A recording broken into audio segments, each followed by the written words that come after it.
Last question, Stephen. About police-involved shootings. Stephen. Is the president aware that this is Sorry, about police-involved shootings and not about disrespecting the flag? Is the president aware of that, Sarah, please? I understand you're going to Stephen, but I'm asking, there's an underlying issue, and it just keeps going about disrespect of the flag and soldiers. There are black and brown soldiers that fight in the military as well who feel that taking a knee, bringing attention to police-involved shootings is something that this White House should deal with. Is the president aware that taking the knee is about police-involved shootings? The president has made his position crystal clear, and that it's about.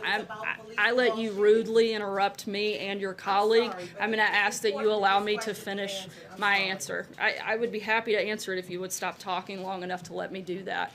The president has made his position crystal clear on this topic. He feels strongly that standing for our national anthem is something that we should do, something that matters to what makes our country special and unique and what sets us apart. He's not going to waver on that, and he's not going to apologize for it. And frankly, more than 70% of Americans agree with him on that matter. If you go back to what the original intent was, this has been made a political argument of which the president is not going to back down from, and he's been clear on it. Stephen, last question. April, I've addressed your question. I'm not going to continue to engage with you.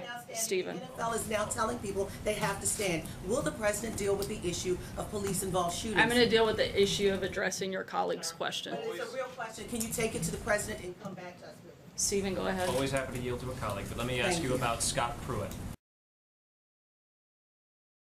The press versus Sarah Sanders. That's the focus of tonight's angle. Yesterday, the White House press briefing turned into a total feeding frenzy on spokeswoman Sarah Huckabee Sanders. The White House press corps is up in arms over the discrepancy between what she told the press previously, that the president had no knowledge of the payments made to Stormy Daniels, and what Rudy Giuliani revealed this week. Why can't you just answer yes or no whether you were in the dark? I think it's a fairly simple question whether you just I think it's a fairly simple information answer that I've given time. you actually several times now. I gave you the best information that I had, and I'm going to continue to do my best to do that every single day. Familiar Trump enemies join the anti-Sanders mob. It's gotten so bad that reporters are now engaging in full-out intimidation of the White House press folks, even threats of physical violence. Again, here's April Ryan from yesterday. Why didn't he talk to the White House press office about his impacting stellar statements about what was happening? The White House press office wouldn't coordinate with the president's outside legal team on legal strategy. You said yourself you were blindsided. I actually didn't use that term. Well, I said it, but you were blindsided from what you said. Well, with all due respect, you actually don't know much about me in terms of what I feel and what I don't. 21 years to understand how this operates. For Sarah Huckabee Sanders, the presidential spokesperson, the mouthpiece for the President of the United States, to say you don't know me in certain quarters in this nation, that starts a physical fight. I was very shocked. It was street. I will even go beyond that. It was gutter. You know what gutter is? This Twitter exchange between April Ryan, a White House correspondent, and the former Democratic mayor of Baltimore, Stephanie Rawlins Blake. Blake writes, April Ryan unsolicited comeback suggestions for press secretary. I may not know you, but I damn sure know a lie, and you're wearing it, sis, all over your face. Oh, wait, is that smudge in your liner? Ryan then responds on Twitter, LOL, stop. Be more in the house. I know you have my back. That you don't know me stuff begins fistfights. She needs to know what she is saying. I am not the one.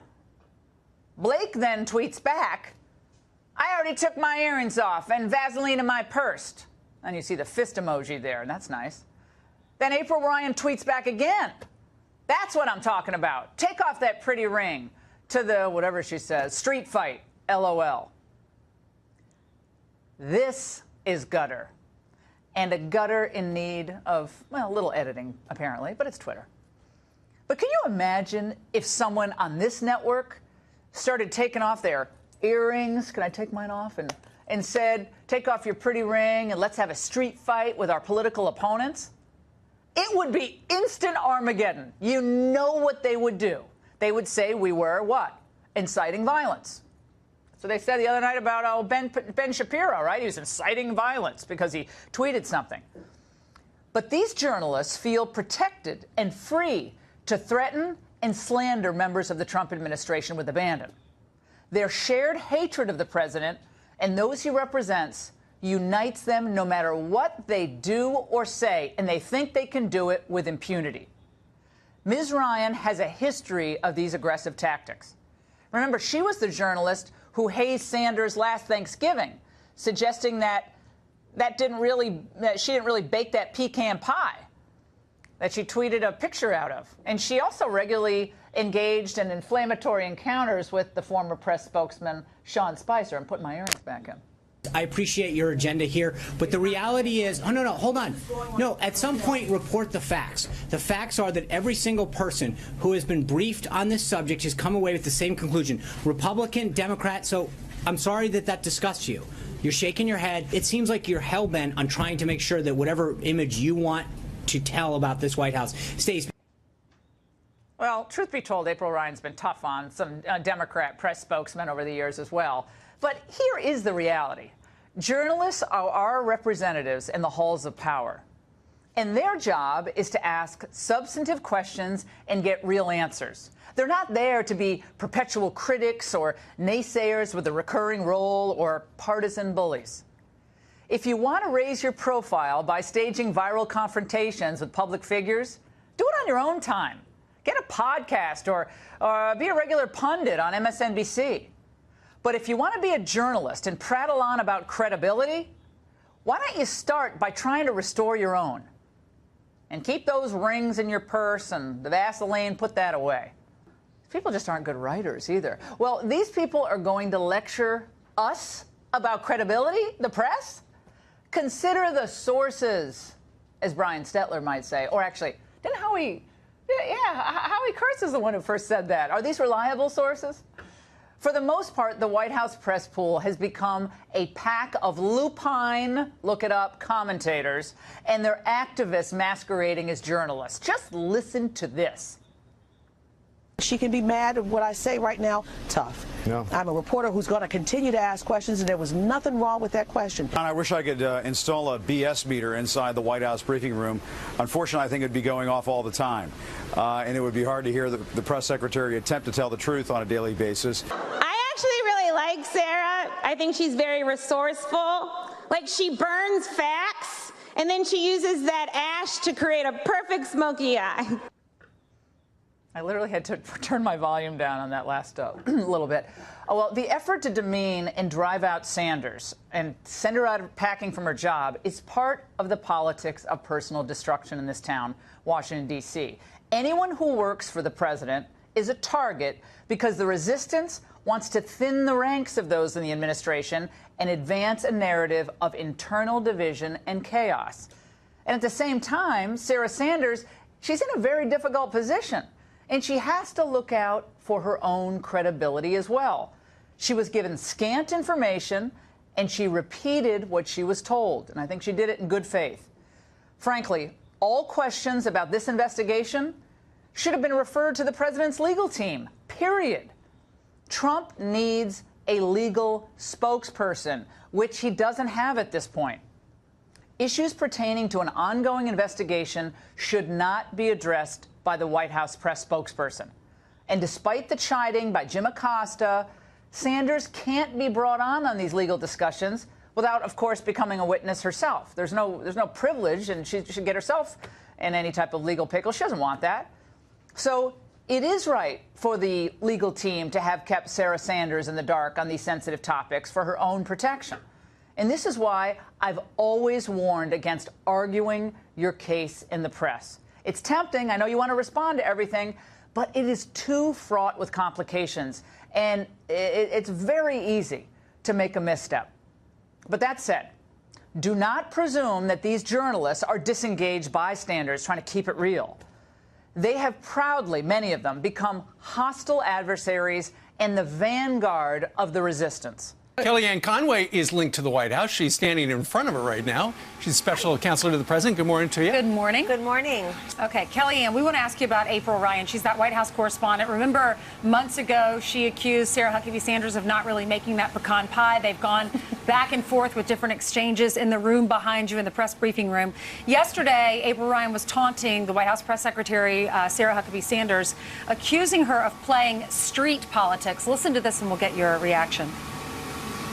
Blindsided. You said yourself you were blindsided. I actually didn't use that term. Well, I said it, but you were blindsided from what you said. Well, with all due respect, you actually don't know much about me in terms of what I feel and what I don't.